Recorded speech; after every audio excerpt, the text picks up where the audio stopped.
For years, the accepted map of the American housing crisis has ended at the same place. Lose the apartment and you sleep in the car. The car is the last rung on the ladder, and below the car there is only the sidewalk. Over the past 18 months, a growing number of long-term car dwellers, people who have spent years sleeping in Toyota Camrys and aging Honda Civics in Walmart parking lots and on residential streets, have been quietly proving that map wrong. They are selling the cars. In their place, they are building a rig that costs about $150 complete. A used bicycle, a second-hand cargo trailer, and a small sleeping pod cut from plywood and corrugated plastic. The switch has not made the news. The channels that built their audiences on car-living content have not mentioned it either, and the annual reports on vehicle homelessness published by the major advocacy organizations treat the car as the floor, as if nothing could possibly exist beneath it. But the people making the switch can give you 8 specific reasons, every one of them verifiable, and the first one explains why the vehicle everyone calls the last safety net has become the most dangerous thing its owner holds. Reason 1. The impound trap. Ask long-term car dwellers what they fear most, and the answer is not theft, not weather, and not a citation. The answer is the tow truck. In cities across the United States, a car parked in violation of an overnight ordinance or carrying expired registration tags can be hooked onto a flatbed and hauled to an impound lot without the owner present. Published tow fee schedules in most American cities run between $200 and $500. Then the storage fees begin, commonly $50 to $80 per day, accumulating from the first night, including weekends, including holidays, including every day the owner spends trying to figure out where the car even went, and getting it back requires more than money. The person standing at the impound lot office window must produce a valid photo ID, current registration, proof of insurance, and the full balance in cash or on a card. And for a vehicle dweller, some of those documents are locked inside the very car they are trying to retrieve. Community reports describe the same sequence over and over. The car goes up on the flatbed on a Tuesday. The owner spends 2 days locating the lot and 2 more trying to raise the money. By the following Monday, the total owed is more than the car is worth. The lot files for an abandoned vehicle title and auctions it, and the person loses their shelter, their bed, their identification documents, their medications, and everything they own in a single administrative process they had no realistic way to stop. In practice, the impound system functions as a machine that converts vehicle dwellers into street homeless. A bicycle towing a homemade camper sits entirely outside that machine. There is no towing apparatus for bicycles, and no impound lot has a billing structure for a plywood pod. The worst enforcement outcome a bike camper faces is being told to move along, and moving along costs nothing. The people who have watched a neighbor lose everything to a flatbed truck have drawn the obvious conclusion. In one afternoon, the tow truck can take more from a car dweller than the street ever could.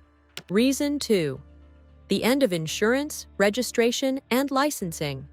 Keeping a car legal on American roads carries a fixed annual cost that does not care how poor you are.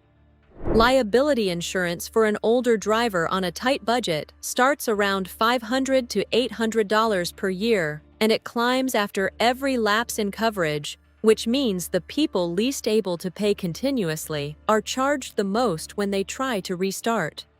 Registration and inspection at the DMV counter add another $100 to $300 depending on the state. All of it requires a valid driver's license, and a meaningful share of low-income Americans do not have one, because licenses in this country are routinely suspended over unpaid fines and missed court dates. The suspension works like a spiral.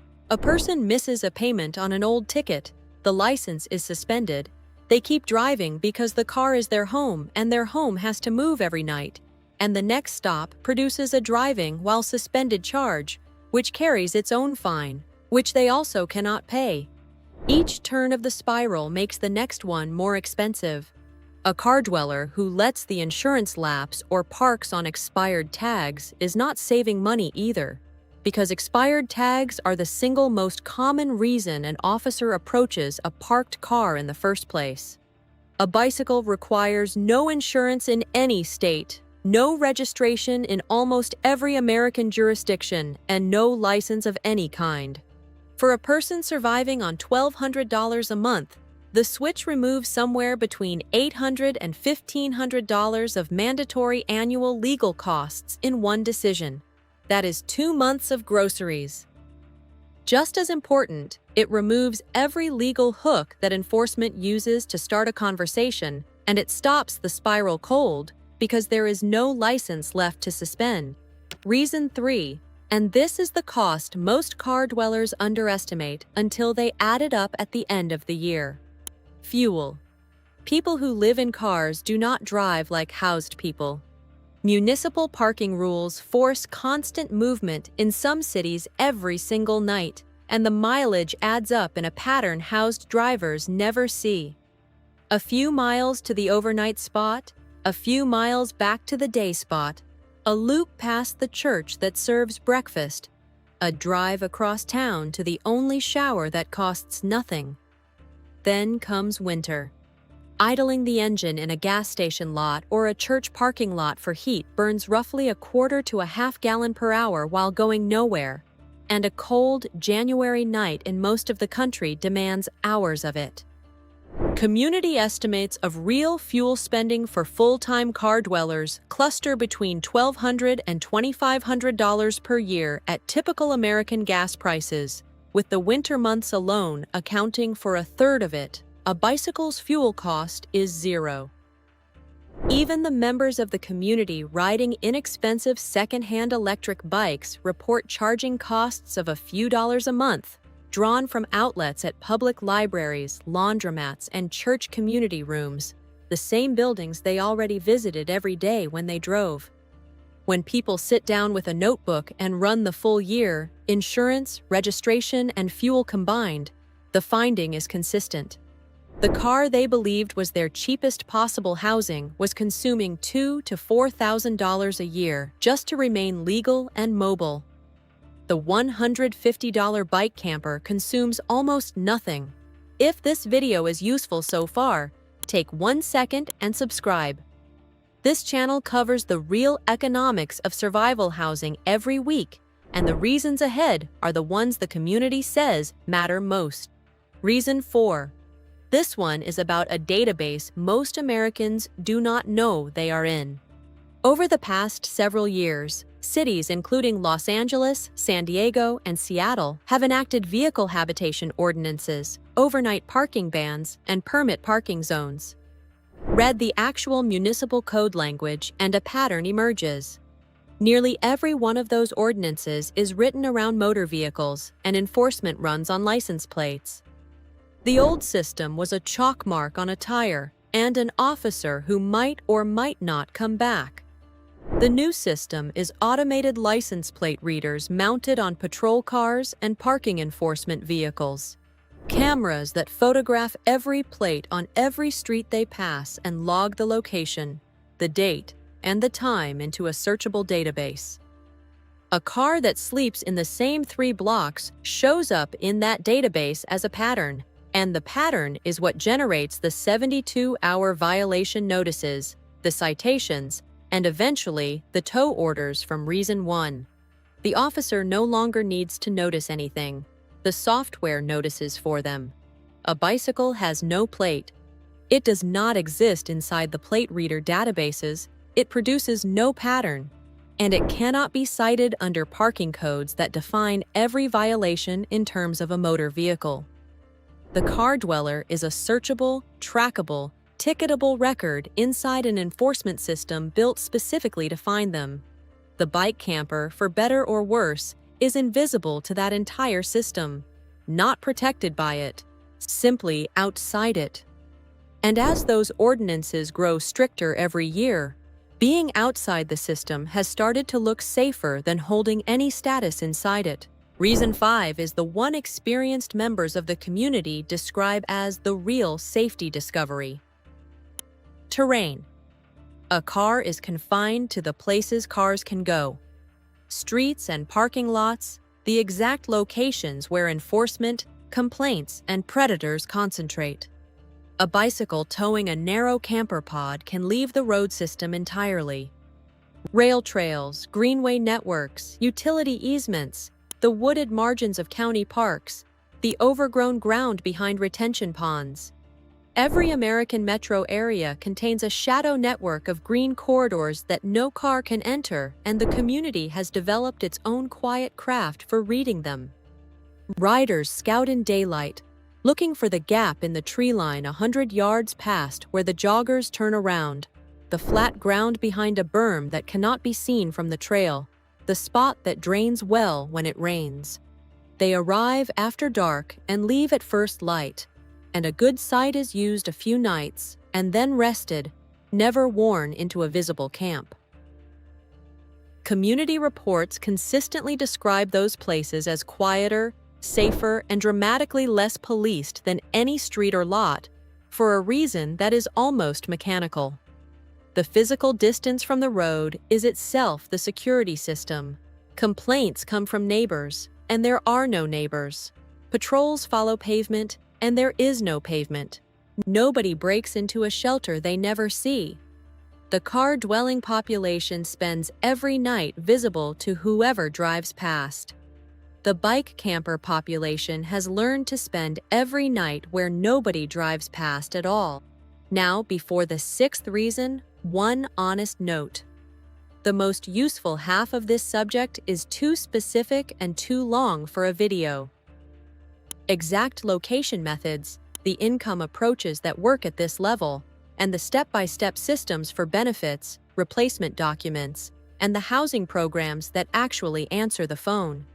That material runs longer than this entire script, so it has been written down instead in a free guide called The Veteran's Blueprint. It was built originally for veterans coming off the street, but the systems in it work for anyone who is close to the edge, already over it, or trying to pull someone they love back from it. The link is in the description below this video. If tonight's video is describing you or someone you know, pause and get it now. Then come back, because the 6th reason is the number that settles the whole argument. Reason 6. The repair bill that ends everything. A car dweller lives one mechanical failure away from the sidewalk. A failed transmission on an aging sedan costs $1,800 to $3,000 at a repair shop. A blown head gasket can exceed the value of the car itself. Community reports repeat the same story. A person managing perfectly well in a paid-off Honda until a single repair estimate they could not cover ended the arrangement inside a week. A bicycle has no failure in that category. A new chain costs $15. A tire costs $25. Every repair can be done with hand tools in a parking lot, and community bike workshops in most American cities teach those repairs for free. The pod itself follows the same logic. Corrugated plastic panels for the walls and roof because they weigh almost nothing and shed rain. A piano hinge, a hasp, and a coat of exterior paint. All of it from a single hardware store aisle for under $60. If a panel cracks, a replacement panel costs $8 and installs with a screwdriver. Here is the number that settles it for most people. If the entire rig is destroyed, stolen, or seized, full replacement runs about $150. A used mountain bike from a marketplace listing, a second-hand child carrier converted to cargo duty, and a weekend of building. And for the older members of this community, and this population skews far older than most people assume, the pedaling question has an answer too. A second-hand electric bike or an adult tricycle raises the cost of the rig to a few $100s, which is still less than a single season of the car insurance it replaces, and it flattens every hill between a library outlet and a greenway campsite. The car dweller's catastrophic scenario costs thousands. The bike dweller's catastrophic scenario costs less than most households pay for a month of phone and utilities. Reason 7. Theft economics. A car parked overnight on an American street is a target with a known menu. Catalytic converters get cut out from under anything left on the street long enough. Windows get broken for bags left on seats. The car itself can be driven away, and for a vehicle dweller, every one of those crimes takes the house along with the property. A converter theft on a 15-year-old sedan often produces a repair quote higher than the car's value, which means the theft does not just cost money, it totals the home. The bike camper presents a different profile entirely. A weathered bicycle hitched to a homemade plywood pod under a faded blue tarp signals accurately that there is nothing inside worth a felony. Theft crews scanning a parking lot at 3 in the morning do not evaluate it at all. And because the rig sleeps off the road, in the green corridors from Reason 5, it is rarely even seen by anyone who might consider taking it. The community phrase for this is worth remembering. You cannot be robbed of what nobody wants in a place nobody looks. Reason 8, and for anyone trying to climb back out, this may be the most important one of all. The paper trail. Every year spent living in a car generates records, parking citations that go unpaid and multiply with late penalties. Registration violations. In many states, unpaid fines suspend the driver's license, and a suspended license turns the next traffic stop into a criminal charge. That accumulating record follows a person into rooms they will not enter for years. Picture the moment the way the community describes it. After 18 months of waiting lists, a housing caseworker finally slides an application across the desk, and the background section asks about outstanding fines, judgments, and license status.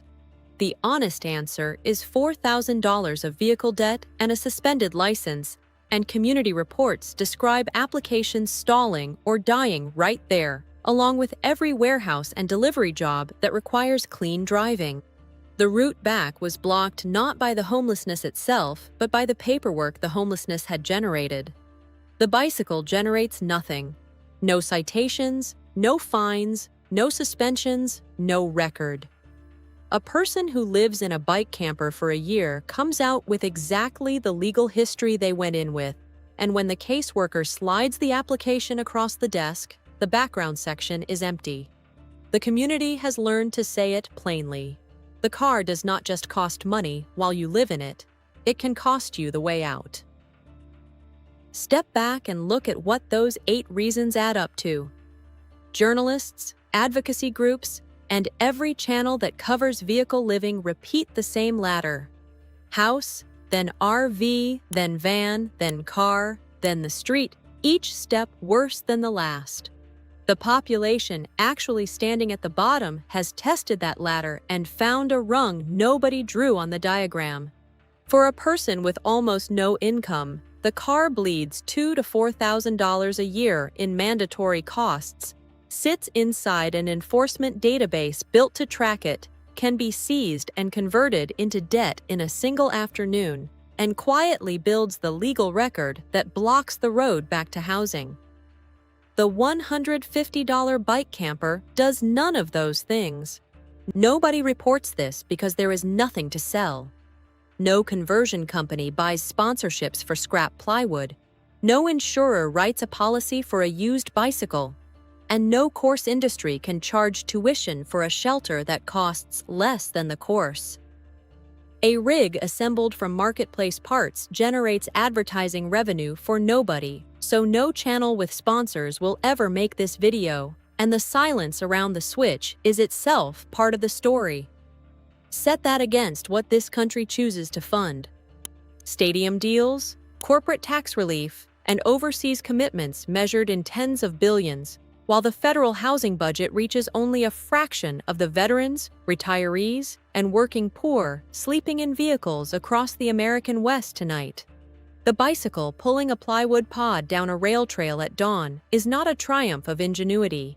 It is an indictment of every rung above it on the ladder. If this video reached you tonight, and it is describing you, or describing someone one paycheck away from becoming you, do one thing before you close this screen. Get the Veteran's Blueprint from the link in the description. It holds the specific, practical half of this story, the locations, the income systems, the benefits and housing programs, written for exactly the situation you are in, and it costs nothing. The switch is already happening. The reasons are verifiable. And the people still paying thousands of dollars a year to sleep in a car deserve to hear all of this before the next tow truck or the next repair bill makes the decision for them.